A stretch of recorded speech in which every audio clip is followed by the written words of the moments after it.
guys, what is up? Hope you guys had a very Merry Christmas. I am somehow peppy despite the fact that I am losing my voice and I have a sore throat, but I am here to deliver my top 10 best movies of the year list. I cannot wait to get this list out there. With every top 10 best comes a top 10 worst list. You will find my top 10 worst movies of 2018 list coming soon. I cannot wait for you guys to see this list, as well as a top 10 underrated / overlooked movies list. I did that last year. I had a lot of fun with that list. Yeah, see, my voice is totally going. Being sick and doing this video, that's how dedicated I am to you guys. So I'm gonna get this list started. So first of all, these are not reviews. These are just summing up my opinions and thoughts of the movies. Not everybody's going to agree with these lists. Just a couple of disclaimers right off the bat. So let's get started. Yeah, I have a bunch of honorable mentions. I mean, we couldn't have gone this year without movies like Black Panther or Black Klansman, you know, important movies like that. Even Love, Simon is a very important movie. Operation Finale is an important piece of history that I think we all need to learn about. Christopher Robin is a movie that really teaches you, even though that when you grow up, you can still have that inner child in you. Annihilation is, despite a terrible ending, is still a very good sci-fi movie and proves that Alex Garland still has it in him. Not every superhero movie has to be something along the lines of Marvel movies. I mean, The Incredibles 2 proved this. Then you could have some lesser-known heroes like Paddington 2. Also, these sci-fi romps that you think are going to be terrible, like Upgrade, that end up being a lot better than they really are, or revenge tales like Upgrade, or Revenge, a movie called Revenge. One of the bloodiest movies I have ever seen. Let's get started with the actual list. Coming in at number 10. Ready Player One was one of the most nostalgic movies I have seen in a long time. Not only was it nostalgic, but it was so damn fun. Steven Spielberg created one of his best movies in a long time. It might feel a bit bloated to people, but not for me. I mean, this movie didn't feel like it was 140 minutes. Like, it felt like it was something that was, like, transcended cinema. This was really an event for me. It was something that was really awe-striking. And just lots of callbacks to my childhood, lots of callbacks to classic video games, and I really liked all that stuff. So, thank you, Steven Spielberg. At number 9, we have Creed 2.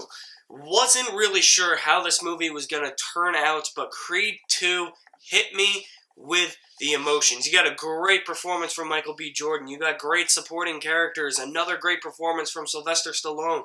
Dolph Lundgren and the Drago family in this movie. They're fleshed out. This does what a Rocky or a Creed sequel should do. Thank God it wasn't cartoony like Rocky 4 was. It could have went that route, and luckily it did not. Hopefully this is where the Creed series ends, though. It felt like an ending. Just leave it at this. Mission Impossible Fallout was one of the summer's biggest blockbusters, and it's definitely going to be the action movie to beat for, like, ever. This is the best action movie since Mad Max Fury Road. Everything is going to look at this as the template for action movies. Everything's going to try and copy it. Nothing's going to be successful when they try to copy it, but this is how you do an action movie. You got great stunts, great acting, great characters. This is what you want from an action movie, not to mention great action set pieces, great directing, great writing. Plot may seem a bit familiar, but it's the way the narrative is structured and the way it is written that makes this tale feel fresh rather than unoriginal. And that's what I really appreciated about Mission Impossible Fallout. This is by far one of my favorite action films ever made. Wasn't sure how I was going to feel about this movie, but Spider-Man Into the SpiderVerse, wow. This movie blew me away when I saw it last week, and it was something I just didn't think I was going to like all that much, and I ended up loving this movie. I loved all the callbacks to the other Spider-Man films. I loved the fact that we got to jump into the shoes of Miles Morales. It was a great movie. It was an original movie. It was something Sony needed to really forget about the bad taste Venom and those two amazing Spider-Man movies left in everybody's mouths. This was a great Spider-Man movie. Not only that, but a great movie, period. Coming in at number 6, A Star is Born. Give Lady Gaga her Oscar. I have doubted this lady for so long, but she is super talented. Just give her the Oscar. Also, give Bradley Cooper the Oscar. This dude killed it in the writing department, the directing department, and the acting department. That's not easy to do in a film. I mean, we've seen Clint Eastwood do it so many times and kind of fail. Bradley Cooper really stepped into his own in this movie. You could tell that this was his passion project, and he really killed it. It tugs at your emotions, that ending. Oh my god. Despite not liking the ending, I understand why that ending happened. And it's got a great soundtrack. It's one of the most emotional movies of the year, and it's one of the most well-written movies of the year. Green Book is an important movie, and it comes in at number 5. Green Book is a movie about racism. Viggo Mortensen gives the best performance of what I think is of his career. This is really Viggo, like, transforming into something else. Like, I didn't see Viggo Mortensen on screen. I saw his character. Like, that was not Viggo Mortensen. He completely disappeared in this movie, just like how Jake Gyllenhaal did with Nightcrawler. This movie was... you could classify this as a Christmas movie. I'm going to watch this movie around Christmas every year now. Mahershala Ali kills it in this movie. It speaks a lot about the importance of racism without beating you over the head. That's what movies like this need to do, and that's what it does so well.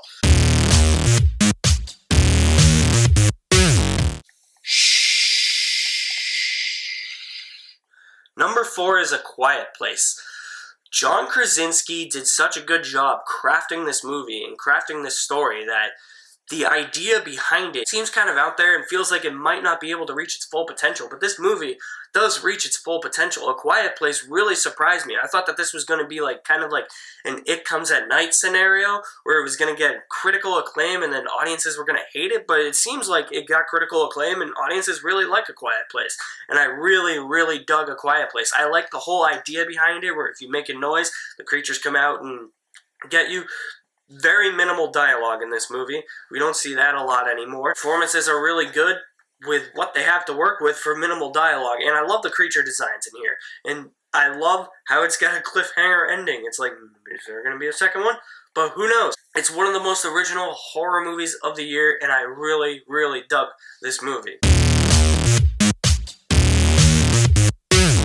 Coming in at number 3, probably the biggest blockbuster of the year, Avengers Infinity War. This movie was the most anticipated movie of the year, and it delivered on all fronts. People say it's overstuffed and overplotted, but at the same time, it has to be. This is the culmination of 10 years of build-up, and you have all this stuff thrown into the movie. It's the best anybody could have done with this type of material.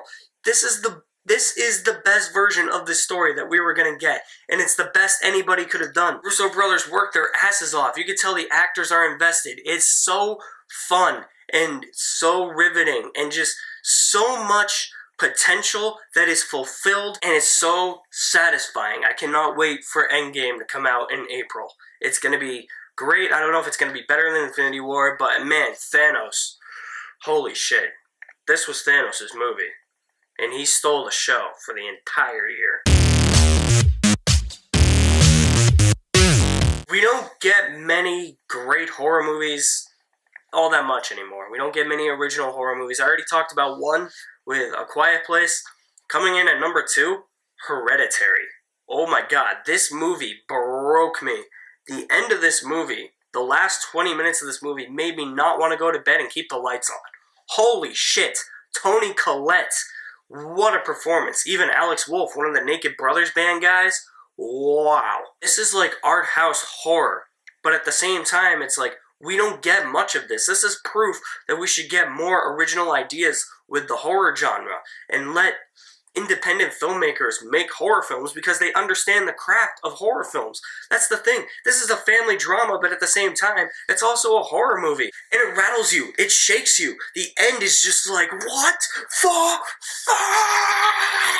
Oh my god, Hereditary. This was number 1 for a while, but then I saw my number 1 movie of the year, and that movie is... Bad Bad Times at the El Royale is a movie I had so much fun with. Didn't get the best critical praise, but I thought that this was a well-crafted movie. It's a love letter to Tarantino. It's not a rip-off of Tarantino, but you could tell Drew Goddard was inspired by Tarantino, and I think he crafted one of the best movies I've seen in a long time. This is my favorite movie of the year. I had so much fun watching this movie. Finally, a return to form for Jeff Bridges. I could actually understand a damn word the guy was saying. Everybody else, I mean, even Dakota Johnson turned in a great performance. Chris Hemsworth's best performance of his career, and a plot that really shook me at the end. I thought the third act of this movie was phenomenal, and that brought it all home for me, if the rest of the movie already didn't. And the best part of this movie is the stuff you don't see, the stuff that's implied. And it doesn't ever go back and show you any of that stuff, and that's great. And I loved Bad Times at the El Royale. Guys, that's my list for best movies of 2018. Stay tuned pretty soon for my list of top 10 worst movies of 2018. Cannot wait to bring that to you. Don't know when that's going to be up, but you guys are the best. Thank you for watching this video. Stay tuned for more videos. I will leave my link to my website in the description below. There you can find my links to my social media accounts as well, and you can like, comment, and subscribe at the end of this video on this channel and on that website. You guys are awesome. My name is Alex Madden, and I better stop talking before I lose my voice.